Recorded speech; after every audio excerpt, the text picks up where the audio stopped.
All right. Welcome to Stormwatch by GreyNoise Intelligence.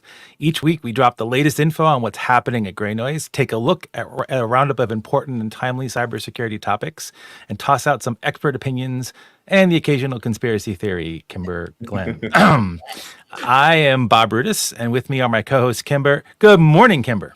Good morning. And I know this answer already, but everyone else doesn't. What part of the planet are you on or in today? This is about to get a little bit boring for the next couple of weeks. I'm in Salt Lake. I'm going to be home base for the winter. But isn't foliage like in peak there right now? It is absolutely gorgeous. Yeah, that's what I thought. And there's already snow on the mountains. Oh, that's got to be gorgeous. Oh my gosh. It's great. All right. And so I thank you for joining us early from the almost left coast. Glenn, good morning. Hello, good morning. Do you have any Cybersecurity Awareness Month greetings or tips for our listeners or viewers? Oh, wow. I have lots, like enable MFA. Let's go with that. Really? That's the best you can do? Well, that's like the really like on the spot, you're just going to go to the default that everyone can say. You gave me 4 seconds to prepare. So yeah. All right. Well, you get 2 seconds next time. And today, this is an epic day. This is an epic day on Stormwatch. We have a super special guest today, Emily Austin, who is an infamous security researcher at Census, a great partner of ours, just also a great organization. Emily, welcome to the show. Yeah, thank you so much for asking me to join. I'm really excited. There's like 10% fear and like 90% excitement. So I think I've got the right ratio. Wow, and like that's like the opposite for me. I'm like 90% afraid all the time, so that's great. Well, we're going to talk to you a lot later, so I'm going to talk about the person that makes this all possible. Literally, the only reason why Stormwatch goes as smoothly as it does. Our amazing Overwatch Ashley. Ashley, good morning. And Ashley's also on holiday this week, so she's been gracious enough to get this all set up for us and to hang with us for as long as her internet connection holds out. And I think it's probably due to just how much I screwed up actually trying to do the Overwatch duties the other week. So I do appreciate you stopping your FTO a little bit just to do this. So for everyone joining us live, especially Cody Pritchett, and there's one person joining us live. Please do not hesitate to drop heckles to me and Glenn, probably more Glenn. Say nice things to everybody else, please. Yes. And for the folks that are listening on the podcast, which we'll mention in a second, welcome as well. And if you're on the on demand on the video thing, you can reach us like in all the ways that all the links tell you to reach us. So with that, we are going to jump right into today's topics. And look, that actually worked. So Emily, now I'm going to give you a proper introduction. So you do a ton of things at Census, and we're going to talk about why we have you on today in a little bit. Can you give us a bit more about like what a mix of some people who might live in caves but still have internet access may not know who Census is, which I don't know how you can do cyber and not know that. So could you tell us what Census is, what y'all do, and what you do at Census? Yeah, absolutely. So Census really started we scan the entire IPv4 space. So very fast internet-wide scan data. The idea being we make that available for researchers, threat hunters, anybody who needs to get a sense of kind of what the internet looks like. We want to provide the best, most up-to-date data about that. We also have an attack surface or exposure management platform as well, where if you're an organization and you want to get a handle on your entire attack surface, because this is really hard, like coming from being a defender and knowing just how hard it is to do asset management, we can help you find those things, right? Like our platform helps you identify things that maybe you didn't even realize you had or that you owned. And so the idea there being like, you can protect things if you know about them. You can't protect them if you don't know about them. So there's kind of the ASM side of the house and there's the data side of the house. I am a little bit more focused on the data side because of what I do. So I'm a senior researcher and lead the research team at Census. So really anything from looking at, new vulnerabilities that have come out or doing more kind of broad internet measurement and internet analytics, like how much, how many, trying to understand how impactful a given vulnerability might be based on its internet footprint, which, foreshadowing here a little bit. But so yeah, if it's on the internet, if it's something that's interesting, we'll probably be looking at it. It's Yeah, it's really fun. This is some of the coolest data. Emily, I have a question. Yeah. Is it threat hunting or is it thrunting? No, it is threat hunting. No, we can't. Oh, Early. Nope. Strong opinion. I like it. anyone live listening having opinions to that should probably drop them there. I'll be glad to put them on the screen because I know there's a division out there about this. Hard no. Wow. Hard I'm no. a hard yes for thrunting. Nope, absolutely not. I am never coming back. That's it. That's it. We're done. Okay, this was fun. it. Thanks All so right, much. well, I'm out. Yeah. All right, everybody. Thanks for watching Stormwatch. Anyway, so having done similar to what you've had to do in a previous life right before GreyNoise, both scanning and analyzing that scan data is not exactly trivial or easy. So your job is hard. I know how hard your job is, and you're very good at your job. You do very, very good work. There's two. It's totally the team. I don't know. I kind of think you're like Atlas holding them up, but that's all right. Yeah. There's two other things about Emily that are there's probably a lot more than two, but there's two other things about Emily that are awesome. One, Emily hates pie charts more than I do, and that's saying something. So you really should go to that link. Our pie charts good.info. It's also at Emily at infosec.exchange and IOC.exchange too. And the other one is like you're just like an epic runner. Like I actually started following you because like you were just tracking your running journey on the it wasn't then, but the Evil Nazi site now. And you still do that now.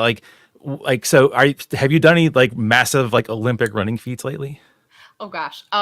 No. So I'm trying to think. I keep trying to plan something for the fall. I really wanted to do a 50 this year. I really wanted to do a 50 miler. I don't know if it's going to happen. Wow. But we'll see. I don't know. I don't know. It's all about just kind of stress relief at this point. Run until you're not stressed anymore. And then you find, oh, wow, I'm running a really long time. This is fine. So yeah, that's really kind of where it comes from. But yeah, nothing planned yet. I've got my eyes on a few things, but I don't know. We'll see. We'll see what happens this year. Cool. All right. Well, we are going to get to Emily's spot in a minute. I do need to mention, I already said it once, but thanks to the amazing efforts of Ashley, and I helped a little, this is a podcast now. So this show today should turn into a podcast, hopefully by the mid-afternoon. And it's stormwatch.libsyn.com, but we're on all the things, like we're on Apple Podcasts, we're on Spotify. We're actually bigger than Rogan now, I hear, so this is pretty cool. Oh. Yeah, it's pretty great. So that means we should start getting sponsors. So like, MailChimp can be here and everything next time. So definitely check us out there too if you prefer the audio platform. We actually have some folks at work that do listen to us on audio, which they don't hear enough of us regularly, so they actually do listen. It's weird. I don't know. It's kind of odd. Before we get in, portable, so it's pretty nice. Okay, this is true, and that way we don't have to see Glenn either, which is good. That's always a good thing. So I needed to do a quick thing. So there's a little bit of a takeover from a previous Stormwatch segment that we had. If people might remember, a few weeks ago, we had a Barbie theme because the Barbie movie had just come out, Stormwatch. And there was a news I saw like as I'm doom scrolling this morning that I felt really, I'm talking about it because I'm old and I have old music and I don't listen to what you cool. I have to call out, this was not in the pre-show meeting. So it was not. This is a surprise. I wanted to get your reaction because I don't know if anyone else saw this, but there's now a Stevie Nicks Barbie doll. Powerful. That is a powerful energy. Yeah. I'm torn. Like, I actually don't know if I hate Mattel for this or if I appreciate the fact that Stevie Nicks is not being introduced to an entire new generation of people. Maybe I'm gonna go with the second. Yeah, both. Yeah. It was just, and I wasn't expecting a ton of discussion for this, but I wanted to re-up the Barbie theme and anyway, at some point, and this felt like a good enough excuse. And I listened to Fleetwood Mac and Stevie Nicks all the time too. But anyway, so we're bringing Barbie back. We are bringing Barbie back. Yeah, we solely are responsible for bringing Barbie back. Yeah, we actually get nothing from the marketing money or anything for that too. It'd be great if they could drop some of that cash our way. I feel bad for the podcast listeners because they're not going to be able to see this absolutely beautiful. Oh, they will because we link to the PDF in the show notes. Oh, good. So I should mention that podcast listeners, all the links, all the PDFs, all the things are all yours for your perusal. Just that you have to actually take an extra tap. Once you do that, it'll be all yours. Can we turn Bob into a Kindle? Oh, please. Somebody can Photoshop this out there. Yeah. There you go. Challenge to the listeners. Challenge to the listeners. If you can, I mean, I guess you could snap me now, but if you can figure out how to do it, go for it. The other one, to get a little more serious, and this is me being serious. I'm in dad mode. I apologize for dad mode and Pempa mode. That's my grandson. Folks in the U.S. may or may not be aware. If you're in the tinfoil hat wearing crowd, you are, because you're all going to turn off your phones anyway tomorrow. But FEMA is doing a nationwide test of the emergency alert system. It's going to go to cell phones, radios, television, anything that's like licensed to have a signal come to them in some communication kind of way. This is a good thing. Like, I like being informed when bad things are going to happen out there. I think it's totally fine. I'm glad they're actually doing a test. If people that may listen to terrestrial radio, you still hear those tests every so often anyway on the local level. The thing I just want to raise awareness to, and this is from a Mastodon post, and again, the links are all in the show notes. This is Dewey Written. It's not their real name, I'm guessing. But just mentioning on there that this is going to go to every cell phone. If your cell phone is not off, even if it's on silent mode, it's still going to your cell phone. You're going to be like bothered by this thing. Your cell phone's going to buzz or make noise. There are a lot of folks out there in a pretty bad domestic situation or relationship situation, or just like physical proximity to someone who's not a good human being person situation. And this is a dangerous time for them. If you're one of those, it's a dangerous time for you. And if you weren't aware of this, this is something you should take seriously. If you hit the link that's there, and again, you'll be in the show notes, and it's already in there.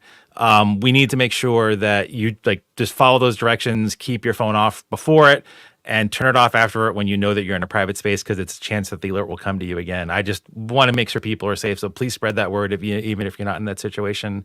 Let's keep each other as safe as we possibly can. And the government that wasn't their intent to cause harm, but it's going to be just a secondary effect for that too.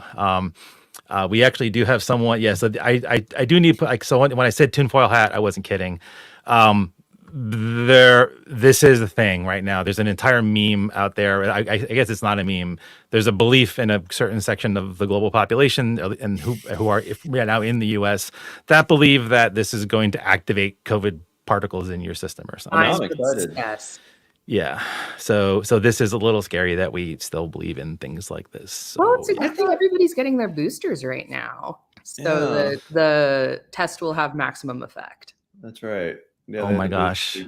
So I'm not here next week, and I'm terrified now. You guys did that. You guys just did that. I really thought that because I have all the things turned off, all the government alerts turned off. I thought you could turn them all off. You can try. I mean, no one knows that this is going to happen or not. I mean, yeah, you just don't know until it happens. So just to be safe. So anyway.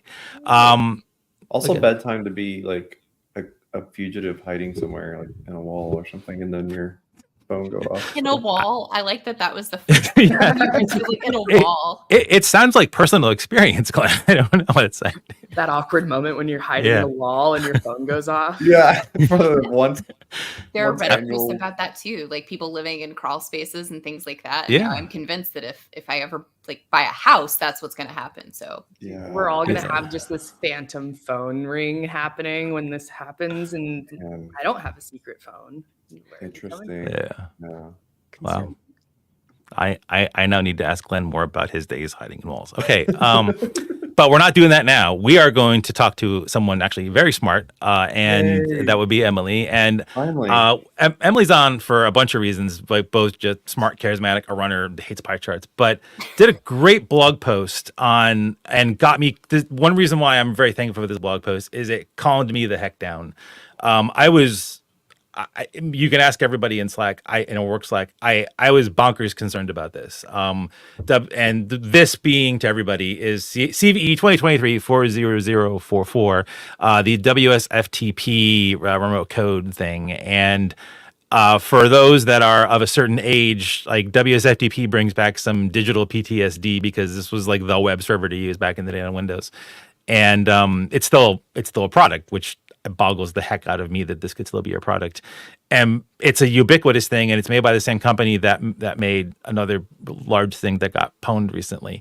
And given how poorly they apparently can code that other thing, who knows if they've even kept up with anything. So I was really worried that the install base with these things would be huge.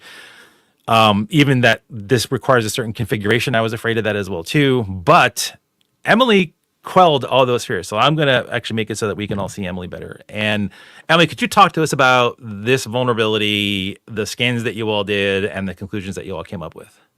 Yeah, absolutely. So I think we kind of had the same reaction that you did.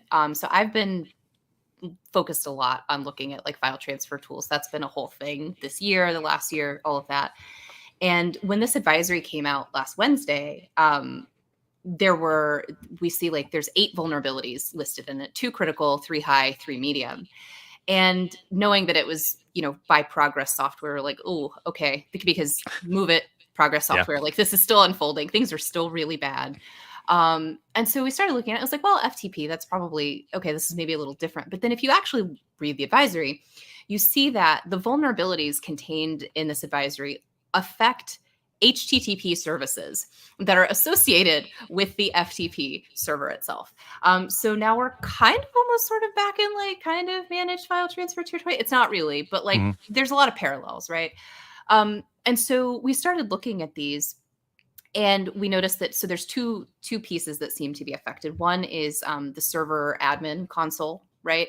Or server manager interface rather. And then the ad hoc transfer module. And so caveat here, we didn't have access to a WS FTP instance.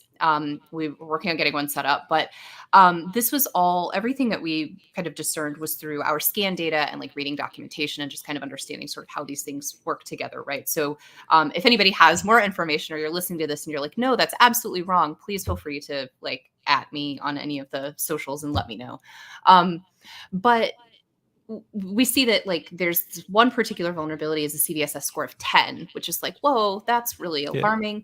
And so it particularly affects the ad hoc transfer module, which is this tool that it's like a UI that kind of sits on top of WSFTP. There's a web interface, and I think there's also an Outlook plugin as well. And we wanted to look at like, okay, how many of there are these actually out on the internet right now? Because there's a lot of WSFTP. There's thousands of those. And so we wanted to look specifically at things that appear to, at least from an outward network perspective, appear to be running the ad hoc transfer module. And so we wrote a little blog about it. My colleague Mark and I worked on this, and we were able to, using a particular request URI that correlates to one of the like web endpoints of this tool, we're able to go through and figure out like how many of them actually appear to be running this ad hoc transfer module. And the good news is, like, out of all of these like thousands of WSFTP servers, there's only a couple hundred that, at least to us when we looked at this on Friday, appear to be running this module, which is good. And then I think about 90 of them had been disabled by the time we looked. So like, okay, that's good. People are kind of following the advisory, right? Like this is not bad news. And so that's what we looked at. But one thing that I also think is kind of interesting about this advisory sort of altogether is you'll notice that a number of these vulnerabilities were actually discovered by researchers at other companies. The CVSS 10 one, the most critical one, was discovered by researchers at AssetNote. And they also found a vulnerability last October in IBM's Aspera Fastbacks that was patched and released in January of this year. And then I want to say they also found the Citrix share file vulnerability that came out in August. I think you're right. Yeah, and then researchers from Deloitte found a couple of others. But I want to call attention to this because I think this is a really interesting piece of the puzzle. There's heightened attention on file transfer tools. Progress Software probably has, a much larger target on their back than they ever did before.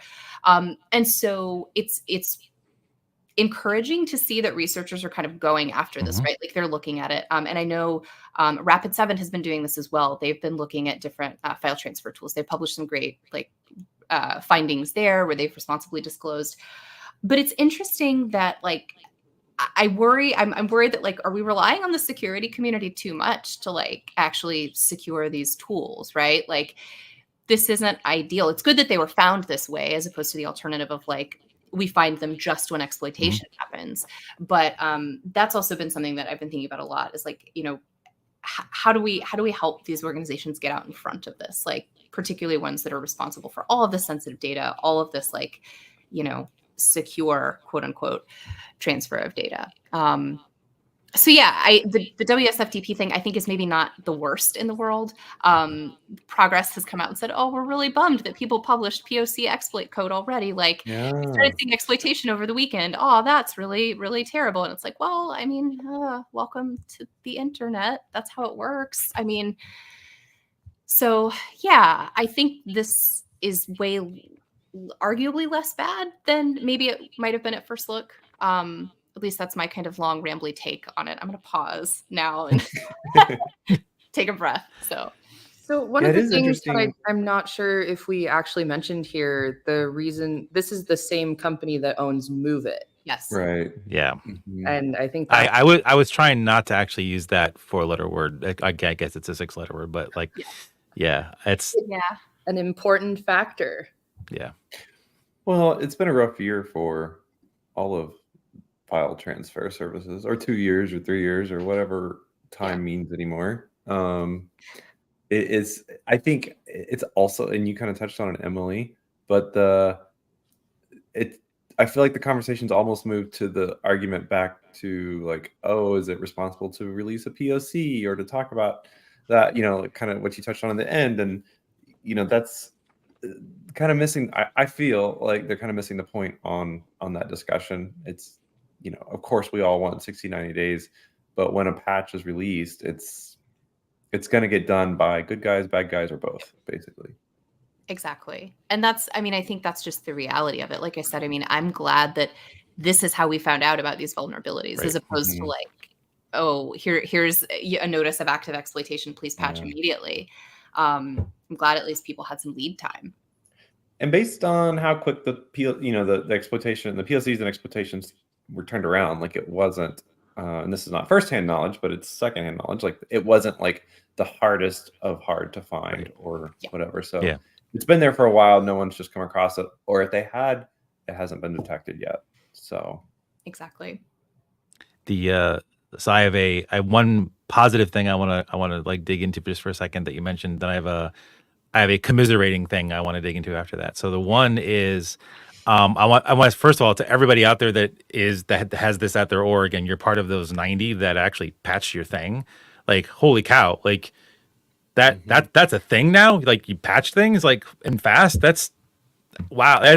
I mean, it's disabled. I don't know if they patched it. But but they mitigate. Like you mitigated in some way. Say like you did something to make sure that you weren't going to be impacted. And like, holy cow! So I like whatever happened this time. Like however comms went out to places, do that again. Everybody, just do it again because like this is great. And if we could get into this cycle, that's really cool. Like Bitsite had a thing this morning. They did some PR thing this morning with one of the InfoSec rags that there's fewer ICS stuff on and like you guys can probably verify that too. There's fewer ICS things since like a couple years ago on the internet. So and like back when I used to do what you do, Telnet was actually getting better too. I need to ask you that offline if that's getting better, because if it is, that's pretty cool too. So just keep doing that, and whatever if something caused you to patch, please tell us so we could tell people how to do that again, because like I want that. The other one, have a chat with like someone that manages vuln management or something at a large org to kind of like if you manage vuln management at a large org and your responses have changed or been improved in the past 3, 6, 9, 12 months due to a lot of the ransomware incidents and file transfer incidents and edge devices, like it'd be really cool to have like a whole long chat about like how that process kind of went about in your org. Because if you have, to your point, if you've experienced success in that, then there's some lessons learned to share around. And like this is something that's just near impossible for so many orgs. So like let's spread the success stories. So and between all of us here and the folks that are in our companies, like we all have contacts everywhere, like especially like in governments that can do things, and we can anonymize or not anonymize, give to like they want to be able to help, and they can do things that we can't do even as companies. So this is great. The other commiserating thing, because you said something that we're still trying to do, and that is like get WSFTP software and get it installed and get it running.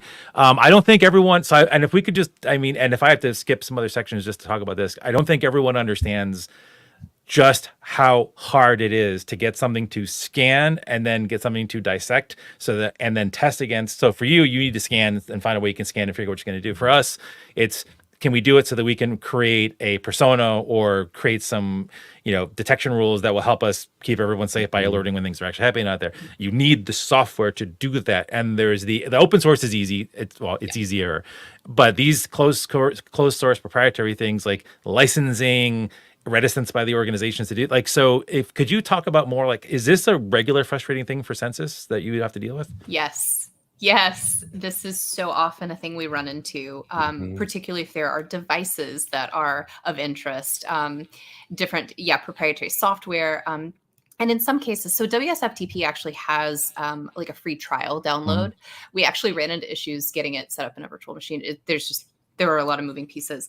But like, we run into this a lot because that's the final piece, right? Like if we could actually test and see both sides of what's happening, then we can definitively say like, no, this is how this happens. This is what this looks like. This is what this artifact shows up as in our data. But without being able to do that, like we're giving our best estimation, like we're our reasonable certainty to, like, in this case, we're pretty confident that this is how we could identify these ad hoc transfer modules, but it would have been great if we could have like actually validated that with a real instance, set it up ourselves and gone, okay, here's like another way to find them, or here's some other interesting thing about it. And so like it's something that comes up a lot. We've often talked about like we just need like a lab. We need to set up devices and tooling and all of these things. Or if people would like lend them to us to let them, to let us kind of look at them. We need a researcher library, like check in, check out situation. That's a problem that we run into a lot. I know security researchers in general, right? Run into, and some vendors are cool and they'll realize that you're trying to actually help and participate, but many, especially like you mentioned with device specific or IoT specific, like very firmware driven items, like they don't want to give it up no matter what the positive outcome could be for them, and that's kind of a problem. It's to the point that we've even considered, so like occasionally our attack surface management customers will ask us about something. And we've had this thought of like, I just want to ask them if we could like look at their device. Like, could we like, we'll help you if you'll help us. Like, because we just RDP in real fast. Right. Could we just like look at this real quick? We'll be in and out. No problem. Just don't worry about the alerts. It's fine.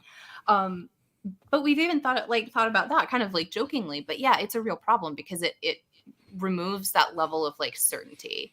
And again, like I think we do a pretty good job, all things considered. Like we're looking at this all from the outside, as I'm sure like you all do as well. But that's one thing that would certainly make it simpler. So cool.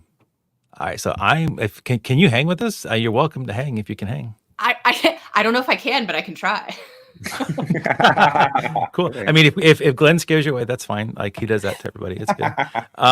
We're gonna try to cruise through some of these because like that was a great discussion. Thank you for that, and it was also nice to commiserate with someone that feels our pain. This is a brief mention. So what I have up on the screen for podcast folks is and you can the links in the show notes, is a post on Mastodon from Dan Gooden, great reporter, just noting that if anyone's been following the libwebp debacle, this whole thing that's made every Chromium instance that you haven't patched vulnerable and is like literally everything that touches images at all on the internet and processes stuff probably very bad. Not only is that like a huge supply chain problem that honestly for some reason we're not taking seriously as a security community or as an overall tech community. I don't know why we're not. This should be getting a lot more attention than it is, but I think Google's big enough to quelch it. Not only did they do that, but like there's been like 3 CVEs and now 1, and like there's been some shenanigans between MITRE and the folks at Google. So basically, I just wanted to make awareness of this. Like, go there. Like, Dan's great at following things up and digging into things and staying on things and hounding. So just follow. And I think Dan posts everywhere. So like, you can find Dan Good and do that. Like, dig into this. It doesn't help defenders when like we have to track 3 CVs that now turn into 1 and the vulnerability management platforms catch up. And if they did, like, this just adds to the confusion. And Glenn, as someone who has to deal with this at a scale at a previous org, like, I mean, I haven't asked anyone what this is, but did this cause any consternation? The fact that the CVEs changed up so quickly in such a short period of time? Oh, yeah, absolutely. I mean, the goal of the CVE is to really just be the universal identifier so that your research and your awareness, whatever, if that's communications, basically to make sure you're speaking the same language. So if that word, that identifier keeps changing, then you're not speaking the same language. So it just adds that layer of confusion. So it's absolutely a hindrance when there's CVE drama, since that's really kind of like the primary key for so many research initiatives or patches or awareness of patches. So it's a pretty big hindrance. Like, even if you just needed to change details of a CVE is a little different than pulling and reassigning and moving it around. And so we do not love CVE drama. Not a fan. Not cool. Very not cool. It's unnecessary. So I am not going to talk a whole lot about what I have up on the screen now, which is a link to CISA. They have a recent post. I don't know if CISA calls them blogs or not. But the ICS OT arm of CISA, they do basically actually they were doing Kev before it was Kev for ICS OT. So like props for CISA Kev, but like your teammates were better than you before. And they just migrated to publishing all of those releases, historical and all new ones, into the OASIS CSAF 2.0 format. I am not going to dig into that at all today because we do not have enough time for that, because we had a super useful and amazing discussion, and I'm not going to take anyone's time by covering this here.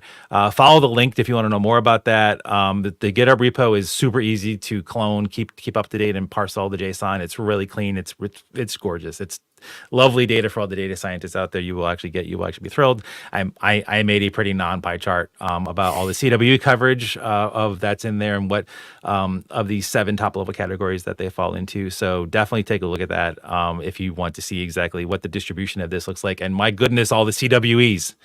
Man, so many flaws and so many things. I'm keying off of improper neutralization. What on earth? Yeah, and what's funny is like some of the ICS advisors are, because like an entire operating system on a device had so many things that were insecure on it, they just listed all of this. So that's partly why this is there. But it's like, wow. And like, if we thought our jobs in normal like enterprise land was hard, like you poor folks managing ICS OT stuff, God bless you all. Like you deserve, like, I don't know, Medal of Honor or something. Oh, this is all the advisories too over time. And boy, is it getting worse. If you basically look at the chart in the PDF you'll get out, like starting in like 2020 and now up through now, like it's just been like a ton of just advisories. It's just scary how many there are. Makes me kind of scared for ICS, but thankfully they're getting off the internet, so you have to get initial access first. And I'm glad getting initial access to an org isn't so not easy anymore. Anyway. I'm giving a shout out to a former coworker of mine and a good friend of mine, Sunshine, Bill Pelletier. He got quoted in a very recent article that we're actually not going to take a lot of time for, because we are going to show GreyNoise a little bit today. And this is a cool thing that the FDA is doing. The FDA is about to level up medical device security in a lot of ways. And Bill, I know you're in the chat, so please feel free to drop knowledge, or I mean, that's asking a lot. It's like asking Glenn to drop knowledge. But if you do have something to say, please feel free to drop it there. But Bill got quoted in here, actually fairly articulate for Bill, so he was sober that day. And I'm hoping for a snark. I'm not getting any. Basically, FDA is not going to take medical. They're not going to certify. They're not going to take medical devices. You good luck trying to get in if you don't comply with their certain set of standards. And SBOM's part of it, and there's some minimal cyber stuff in there. This is amazing. Like having this be a stopgap that you cannot get this out. Like, this is the way that these devices get into like the hands of like the medical folks out there, and now you get this is going to level up security big time. And I wish we could do this with everything out there. So this starting October 1st, significant changes are going to go into effect for medical device manufacturers. Basically, they will reject all the pre-market submissions if they don't have this. So Bill said it should be no surprise to any MDM when medical device manufacturer when and if their submissions are summarily returned for rework due to lack of compliance to Section 524B of the FTC. Like you knew that off the top of your head, Bill. Seriously. And then it hopefully removes the inefficiencies of that back and forth negotiation and rework that occurred when MDMs submitted less than complete or accurate submissions for other devices. And great quotes, really great thing. Definitely read the article and be thankful that when you get medical treatment in the future, the things that you're getting treated with are not going to be nearly as bad as they are right now. It's really, really not good right now. Glenn, the next one we have, because I am rushing just to get to the cool parts. There's a great article that you pointed out at work the other day. Could you talk about this one? This is the DHS unveiling a common cyber platform for reporting cyber incidents on CSO Online. Yeah, excuse me. Yeah, it's I think it's it's more of it's not final, but they're debuting kind of like what they are, basically their list of recommendations. And it is, I really like this article. It kind of highlights that there was they kind of went through and there was 52 proposed federal cyber incident reporting requirements to serve as the model for this new system. And let's see, it breaks down to where it's like 25 related to national security, economic security, or public safety. 13 are focused on privacy, and 6 are kind of a mix of the two. But really, it's the goal is to essentially like have a common definition of incidents, a common way of reporting them, a common time frame. It was I think the proposal says within 72 hours, but if it's critical infrastructure, it should be less than that. If it's not critical infrastructure or non-essential, then it's a little bit more.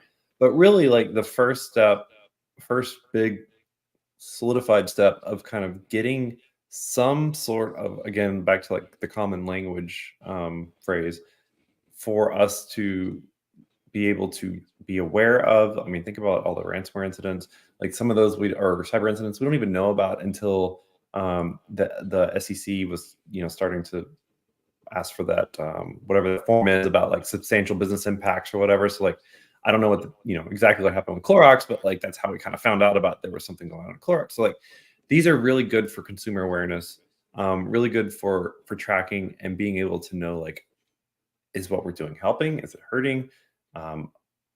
Just more awareness for what is what's affecting people and organizations and companies or whatever. So it's pretty good. And it also like defines the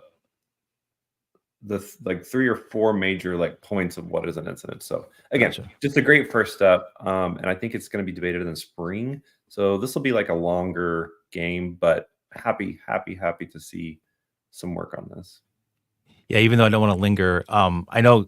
So, Kimber, you're also like a super data nerd. Like, I thought maybe after you saw this, like you were like, "Wait, we can finally get incident data." I'm just curious what your reaction was to this.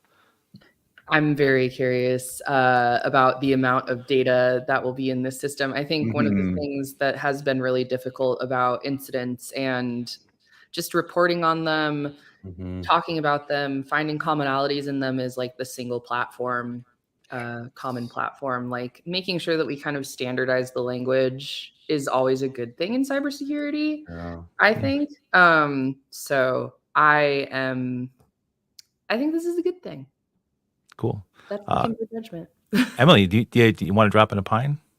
Yeah, I will co-sign that. I am excited to see all of the data in one place because that's like measuring things in security is really hard for a number of reasons, not least of which is that, getting all of that data in one place and kind of merged together in a way that makes sense is really hard. So yeah, I'm optimistic and curious. Very cool. And hopefully it like helps progress. Like think of the medical device slide that you just had before. Like hopefully it will highlight area, hot focus areas or urgently needed areas that can be prioritized in our efforts. So yeah, this is pretty cool. It's great seeing progress being made on a lot of fronts. This is almost a hopeful show today, people. What's up with this? Really briefly, if you don't know, there's an XM like massive critical thing that you need to deal with. There is. Just go to 0 Day Initiative. You can find it. You can find it in a lot of places. XM, the email server. Yeah, this is true. Not the satellite radio service. Yeah. Oh, that's still a thing. Like they're not out of business. Wow. I had It's no still a idea. thing. Wow, Yeah. that's cool. Yeah. So seriously, Oh, serious. I'm All sorry, right. that was bad. Zing. No. Oh, wow. Wow. Okay. So the thing about this is that XM finds its way into all sorts of nooks and crannies. So like cPanel is XM under the hood. And there's a bunch of other ones. So even if you don't think you run XM, something that we actually end up having to tell folks every year, you probably do somewhere. It's used on a lot of exchanges too. And so we are still poking at it on our side. Emily, are you folks working on? You already? Yeah, you are. I haven't looked. I apologize. I'm assuming you already have regular scans for these things, so you probably will have information on this soon if you don't already have it. Yeah, we've got some stuff in flight right now for this. This has been, this and all the file transfer stuff we've been watching pretty closely. This will be interesting. I know we're trying to hurry a little bit. This will be interesting though. I mean, there's some debate chatter online about like how serious is this? Like, it has a 9.8. Yep. Yeah, 9.8 CVSS score, but then there's some folks who've dug into like the details of being exploitable are rare or unique or not common or etc. So I at least have a not solid, comfortable understanding of how bad this is in the real world, and so it'll be kind of interesting to see, because right now it's like all the hype is like, yeah, it's on fire, and then some folks that seem to know are saying, look, this is going to be very niche. So cyber people hype vulnerabilities. Glenn? Yeah, no. What are you smoking? I don't understand. No, that little bit about authentication is not required always makes the Shudder. hype go up. Shudder. Yeah. Never good. Never good. At least they didn't call it pre-authentication, but that's for another time. Oh, the worst, the bane of my, like, what does that even? Yeah. I actually no, it's good. I actually had ChatGPT run through a whole bunch of other things that you could use instead of that, because Glenn was whining about it the other day. So I know I have 10 things I can annoy him with. Well, you can't say pre-authenticated. That's not. What does that even mean? It means unauthenticated, but they're just trying to make it sound like you're already logged in, but you're not. It's unauthenticated. This is what happens when you merge marketing and cyber. Apologies, Ashley. You're planning to log in, like you're planning. I'm on the path of authentication. The CVSS 10 for the WSFTP also was, quote, a pre-authenticated attacker could leverage. Like, well, yeah. So we had this discussion very recently. Like, it's for all pre-death. Right? Wow. So if we end up doing another year-end report, Kimber, we might want to just dig into where all these people used language to try to smooth over what everything really was and make that a section or something. That'd be trending kind of cool. words this year. Pre-authenticated is going to be on the top of the list. How vendors try to lie with words again this year. Another brief one. This is breaking news from Remy this morning. Well, not from Remy, from Daniel Stenberg from curl. There's gonna be an emergency curl patch. We don't know anything about it, but it's going to be on October 11th. It is a high CVE. It apparently is the worst security problem found in curl in a long time, although Daniel claims it's not easy to exploit, but then he hasn't met Remy, so there you go. We will see that. So just keep an eye out for that, because this curls in everything, and it's all the devices are not. And it did become the largest curl bug bounty paid to date. Yeah, it's pretty cool. So there you go. And it's an old bug too. So and it was a bug that Daniel actually introduced into the code himself, which he admitted. So that's actually really kind of. Oh, I didn't see that part. Yeah. It was totally on him. If only we could rewrite it in Rust, but that's going to cause a whole other thing I'm not going to get into. So you can read about those exploits that are in there. I actually have a detailed of what those are from the advisory. I actually screwed up the slides. The one for the XM, I apologize for that. It was a hurried thing this morning. One of the issues in the XM is they're still working on a fix. There is no fix for one of them, a recede from proxy protocol thing. So I don't know what that means either. So there's a lot going on with this XM thing. So just stay tuned on that. I'm going to just briefly mention this. There's a lot of AI garbage out there. A couple ex-sociopaths from Google and Meta. Oh, I'm sorry, engineers and people that used to work there. Bob's going to make us get an explicit tag on the podcast. We might. I mean, calling someone a sociopath is not explicit. It's just defining who they are. And they actually started their own AI company up, and they decided they were going to release a model that had zero constraints. So unlike some of the other ones where there are some pseudo constraints, this has none, including like you can ask it how to murder your spouse. And it will tell you lots of ways that you can do without actually, getting caught and everything. So I just wanted to suggest that, and this was a 404 Media article, 404media.co. If you don't know who they are a group of folks that used to work at a different media company, and you can read all about them on their thing. Big fans of 404. And they do some super awesome reporting. I subscribe, as you can tell. If you look at the screen, it's my account. I actually subscribe. So you should like and subscribe them too. So I just figured, why call it Mistral AI? Just call it Murder GPT, and you'll get all the money. Like, you will get so many people by buying this thing and like giving $25 a month or whatever you're going to get for it. I seriously, like, I can help with marketing people. Hire me. I can do this. Anyway, I don't know. I mean, it's just very clear what they trained that on. I mean, that's just 100% all of the 4chan. Yeah, probably Twitter. Yeah, 4chan, Reddit, Twitter, all those things. Yeah. So, Yep. Okay. So one reason why I was rushing, and I'm going to probably still try to move it along because it's already it's a good show. It's a great show. It's a long show. We did something yesterday, and we blogged about it yesterday. We released something called Sift, and we have been talking around this, much like the people use the word pre-authentication for what they describe. We have been talking around this for a few weeks now. Finally got the thumbs up to release it, talk about it, and let you play with it. So I'm linking to a blog post. Just go to the GreyNoise.io/blog. First blog you'll see there, introducing Sift, automated threat hunting. We did not have we rushed this out. We could do better with titles. Daniel and I are data scientists. We're not, title makers. And so this is from Daniel Grant, data scientist on the team.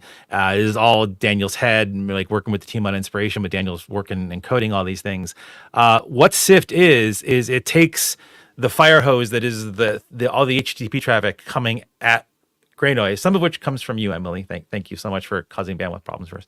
And taking all that and helping Remy and Howdy and Brianna and Constantine, I guess Glenn. I mean, I don't really know if Glenn looks at it, but like to basically optimize their time by sifting through all these millions, and I mean millions of requests. And if you go to the blog post, there's a video that kind of shows you just how many requests we get and what we would have to sift through by hand if we actually did that by hand.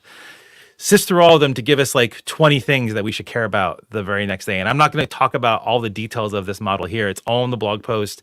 Very readable. Daniel did an amazing job on this blog post. And we're probably going to do webcasts and all the things for this. So you can stay tuned for it.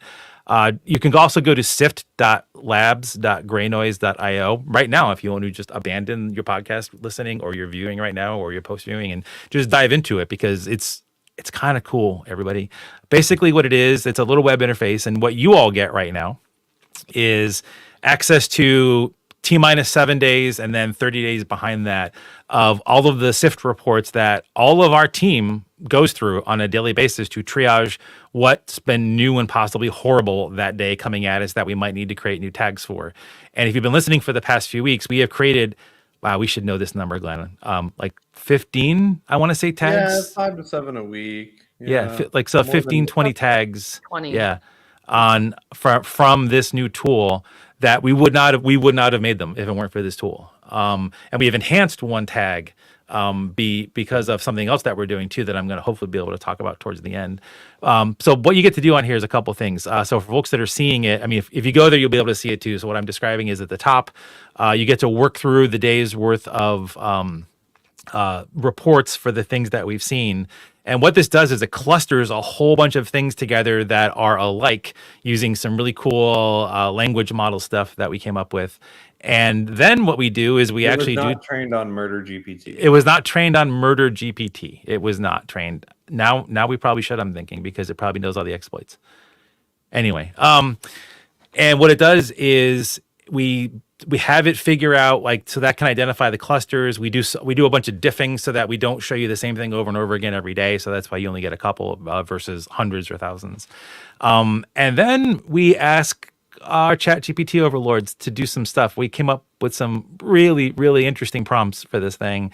We have it acting like a security researcher, so not nearly as smart as Emily, but at the same time, it's not. It's been trained on years of data we've all given it for free, because that's what we've all done, is published all of our stuff for free in InfoSec. Yes. And it basically does a bunch of classification. It says, like, it guesses a title, it guesses severity, it guesses like the type of thing. So the one that I'm showing on the screen now is a SQL injection one. Comes up with a bunch of keywords that have not been very helpful. We should probably get rid of that that feature. Produces some of the payloads, so you get to see the payloads and actually fire them off to CyberChef if you want to actually hack at them yourselves, because you're smarter than ChatGPT is. You all are. Every single person listening is smarter than ChatGPT.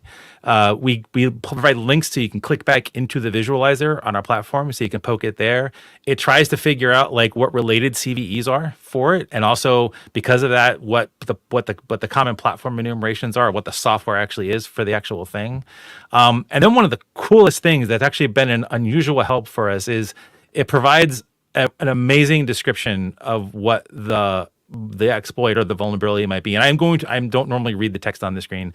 I'm going to read this because this was all them, and it's usually like 90% to 100% right. So this particular one says the HTTP request shared carries a SQL injection payload in the URL parameters using union select SQL injection technique to extract from domains and users table of an underlying SGMSDB database. This payload can be detrimental, especially if they are carrying privileged account IDs or session IDs. I'm not going to read the rest of it. You get the idea. This is accurate. This is real. This is like legit, and it saves us scads of time. It generates we have an internal tagging language that I am not showing you, but it also does generate suricata rules, and you get to click around and do a bunch of stuff with the IPs. And if those IPs have any existing tags, and I can move to show you more tags, but I won't do that. It basically tells you what this is. So it kind of even knows the fact that this was like the SGMSDB was probably SonicWall. So we may have already had a tag for it, but this found new things that we haven't seen in the past 30 days. Yeah. So we might be able to help modify a tag because we've seen this and basically go through the day's worth of information out there. It's just been amazing to watch the development of this. I've been a privilege to have a hand in the development of this. Appreciate the input that Kimber has given, that Glenn has given, all the folks at GreyNoise and some of the early testers on this. And the really cool thing is you get to play as if you're one of GreyNoise researchers by doing it now. We want to get this in front of the data coming from our new sensors, so you can see what's new coming at your sensors that you are deploying, having this do all the filtering for you, so you don't have to dig through all the data yourself if you don't want to. It's if you can't tell, I'm kind of excited about this. It's pretty amazing. I'm very hyped about getting this in front of people's sensors. Yeah, it's absolutely insane. I think everyone that we've demoed it with or to has all been, everyone starts out, you hear machine learning, AI, blah, blah, blah, threat hunting or thrunting, whatever. You go through the thing. Glenn. And then be nice to the guests on the show, Glenn. People are like, yeah, whatever, okay. And then they get to go in it and click around and they're like, holy crap. Because again, think of like right now, this data is what our sensor fleets are seeing. Yep. So it's massive. Like the inbounds, as Bob said, are absolutely massive. So there's exploits in there. There's going to be ODAs in there. There's going to be things in there that that will be found, and that's one reason why we're sharing it. But that's also one reason why we're delaying the for right now anyway. The 7 day. There's no way that we're giving you ODAs. We're not giving attackers and you folks ODAs. It's not going to happen. What if we ask really nicely? Because I'm really excited about this. Oh, you, Emily, you can have the fire hose. Yeah, 100%. We'll work on that. Totally, okay, not a problem. This is incredibly cool. It's wild. I'm kind of speechless. This is.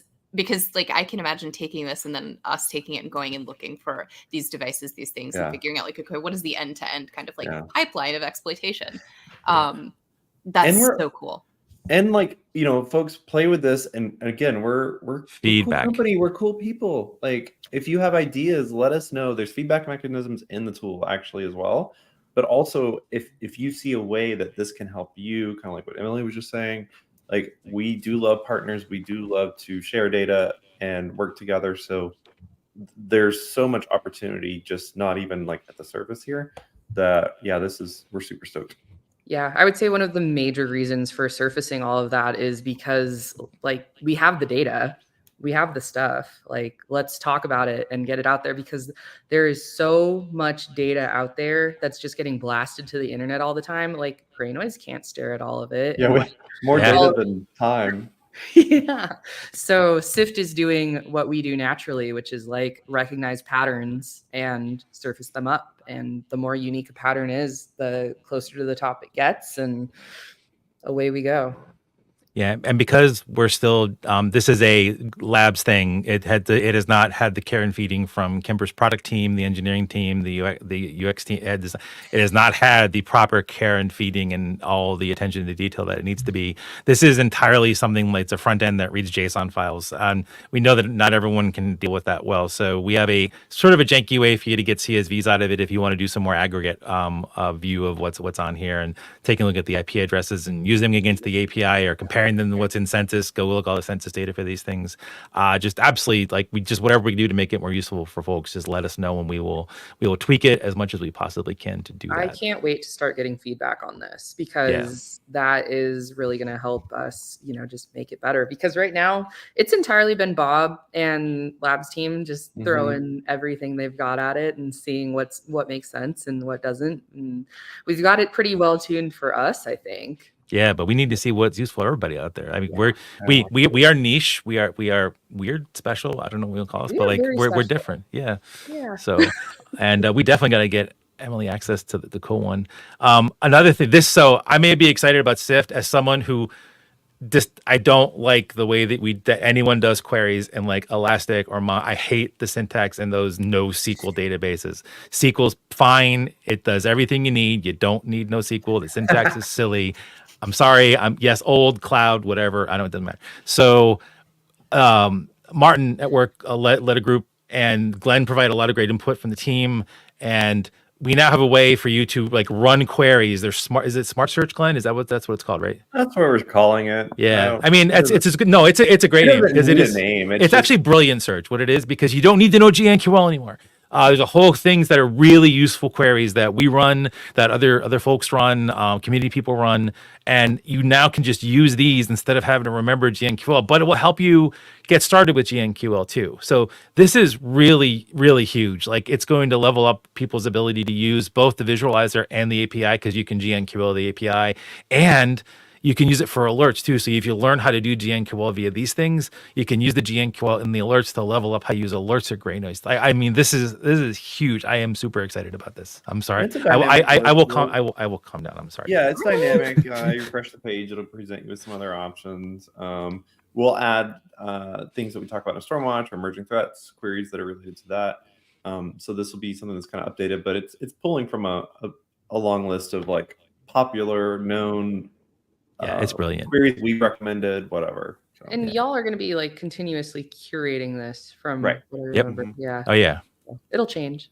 Yeah. This is beautiful. This is I'm there's no more GNQL. I still need to write the SQL interface on top of this whole thing. There. Okay, so we wrote some tags last week. We do have to talk about that. Wow, this is going long. I apologize, everybody. So we did a lot of tags. A lot of it was because, this WSFTP debacle out there. The JetBrains Team City from the other week too is also out there. ClickSense, 3 of them. Wow, that was amazing. And we now have a scanner tag for some people looking for GeoServers or from GeoServers. It's a weird thing. We're not going to talk about hardly any of those except for one. So I'll talk about the JetBrains one first. We're seeing activity on JetBrains. I've been going nutso on. I've been bugging everybody on Mastodon. I don't publish anywhere pretty much with Mastodon, but I'm trying to raise awareness of this. Actors are actively going after this, and I haven't seen this type of thing in a while. Most of this is malicious traffic.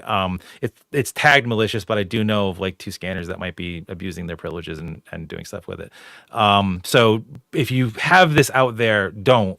If you manage to accidentally expose it, don't. For whatever reason, attackers really want this, and I think it's so they can cause more supply chain attacks. So please make all of us safe. For that. Actually, I should have prepared you for this, Emily. I will never apologize to Glenn for not preparing. I apologize for that. Do you happen to have any stats on this out there at all? I don't as of right now. Okay. But we can probably take a look at it. Better go, Bob. Right. Cool. All right. Awesome. Wow. I am now tasking Emily with work. I apologize for that. You can make Glenn do it if you want. And here's all the GeoServer scanning things. We backdated it, but I don't know. Go for it. Scanning for devices running GeoServer. Don't run GeoServers. This doesn't look like it's bad. It's just that we caught this in the Sift traffic, so we put it out there. Just interesting. That one's GeoServer or it is, yeah. GeoServer. GeoServer. Okay. Just checking. Yeah. So the one thing I did want to talk about, so this ties into the new sensors we've talked about before. We mentioned earlier on this, and I did want to. We're talking about it. I'm sorry, we're going to go an hour. It's whatever. So we have tags for the WSFTP, but we're not seeing activity on those tags for just the way that our current setup works. We don't have a good lure for them in there. Trying to get a profile for this to work in there is really hard the way we currently do things, which is why we made the new sensors. And so on the same day that we had coverage for these things, Remy also put together a new sensor I keep saying profiles. It's personas. I'm gonna mix that up. I apologize because that's what I used to call them in my previous job. And gosh, we are seeing hits. This is a emulated WSFTP environment. It's not the full-fledged thing, but it's really close. It fakes things really, really well. Very similar to if you ever done a clone with Metasploit to try to make a phishing clone of a site. Works very similar to that, except it's wicked smarter and Remy's brilliant. And so we actually saw hits for this with the new sensor. We just can't tag the new sensors yet. So I just want to let folks know that our new technology not only had Brad from our CX team was playing with his sensors as well, looking through all the data, and actually came up with a new path for one of our tags from the new data in there as well too, because people are looking outside of the big bad, broad scanning internet, looking at the tiny internet for various things out there. So that was huge. Thank you to Brad for discovering that and telling us that. I mean, we said thank you internally, but I'm thanking you publicly here too.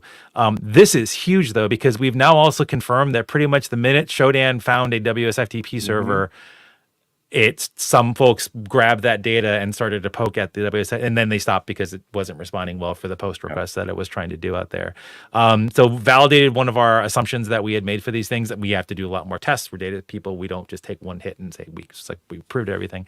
But we are going to do our best to figure out how we can get this data into folks. But I wanted to make folks aware we are seeing active exploitation attempts for this in our new honeypot sensor fleet. This is super exciting. It's just not reflected on our website, but it's reflected so on the internet. we may have to come up with a way to do that in the interim, because this is this is amazing, and we're going to have more there will be, shocker to everybody, there will be more vulnerabilities and bad ones this year, so we may have to do this again, and we're gonna have to come up with some way of giving people a warning system for it. I'm going to make Remy write a blog about this. Yes. Oh, thank you, Kimber. Thank you. He'll listen to you. He doesn't listen to me. Confirmed emerging threat research on, for folks interested, 192.42.116.173 and 192.42.116.198. Don't bother. They're both from a VPN, a Tor endpoint that's out there. That we've also seen do some other things that weren't necessarily malicious before. So this could have been just someone poking the test in the waters, and they were doing it, covering the tracks with Tor, as we see a lot with HTTP stuff. So just be careful. I mean, and you can't necessarily just block Tor unless that's a decision that your company makes. So go for that if you want to. Also, this is just our IP timeline history. I wanted to show that these things have been going generic TLS SSL crawling, just using the Python request. So dumb, basically, things. Has a refer tag, and it's also just a web. So these things weren't being bad before. They were being bad with this one, so they flipped over to being actually doing something nefarious, and we can't represent that in the current data and visualizers that we have, but we are working on it. We're working really hard. The engineering team is amazing, and they will work really, really hard to get this out there soon. It has been 1 day since the last Kev release. Zero. Oh, wait, Todd, we talked about this. You can't release it on Stormwatch Day. You just it's an ARM. It's ARM. Okay. Oh, it's the ARM CPU one. Yeah. Yeah. So more CPUs not built properly have massive vulnerabilities inside them. Go everybody making CPUs.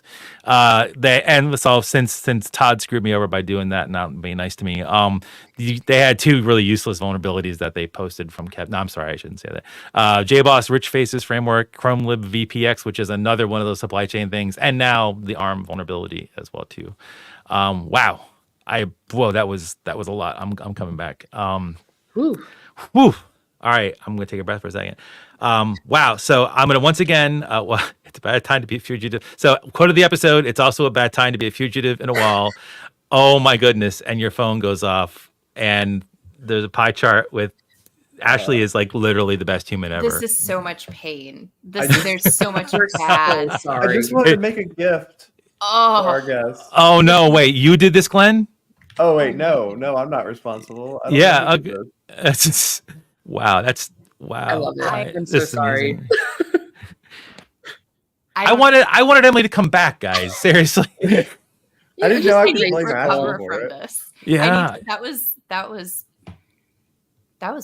painful. Yeah, It was. Good. It was the color, everything about it. The font spacing, yeah. Yeah. Oh, yeah, yes. Everything, yeah. The everything turning off and everything. Yeah, it was like we're all gonna need to go like. Well, you should go for a run after this, Emily. You should. It was a pie chart with thrunting and threat hunting and very bad pie charting display, which you'll see on the PDF. Which is just an oxymoron, but yeah, somehow it was like even worse, more bad than a normal pie chart. I can't believe it. All right. Well, the show is long. Thank you for all that's bared through with this. Lots of info for you all to digest. Reach out for ask us any questions for these things. Emily, I just want to thank you again for taking the time to come on. Very kind of short notice, but also hanging with us for this hour. Yeah. I mean, we're a crazy crew. Do you have any parting shots for our audience, since we're not doing like the predict thing anymore because it's a game thing on the CISA side?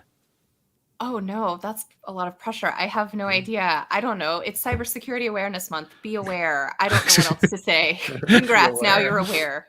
It has been achieved. That's all I've got. Did anyone scan Bob's QR code? I don't know.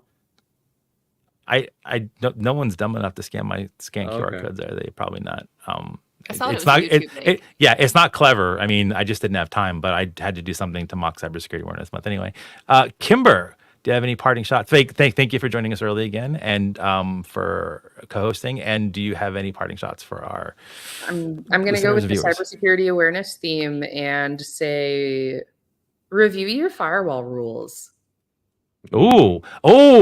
Awareness to the cyber people, not to the actual humans that we mock every October by doing this. That's brilliant. I love this. Yeah. This is why Kimber's Kimber, everybody. And Glenn, parting shots. Yeah, similar vein actually. If you use a file transfer solution, just make sure that you have a full plan on how to mitigate, remove, operate without it, like isolate, patch, like whatever. Make sure you have like 55 binders, red binders to be clear, of like plans on how to secure that, because this isn't going to stop. I'm going to do this because we actually have an interaction. Don't break things with Nat. You'll be sad by Justin. Thank you. That. I am going to, so I will also in that vein do a parting shot to cyber and the cyber folk during Cybersecurity Awareness Month with a challenge to every cyber team out there. Remove one installed cybersecurity software solution from your stack by the end of the year. All you've done with that is increase your attack surface internally. You've actually been part of the problem because you probably suck at patching it because cyber people suck at it. And get rid of one of them by the end of the year, and everyone will love you for that because it's one less thing everyone has to deal with, including your users. We're here for the hot takes, people. All right. I'd say, Emily, thank you once again, and thank all the listeners and all the viewers, and thank my co-hosts, and we'll catch you again on the next Stormwatch. Hey.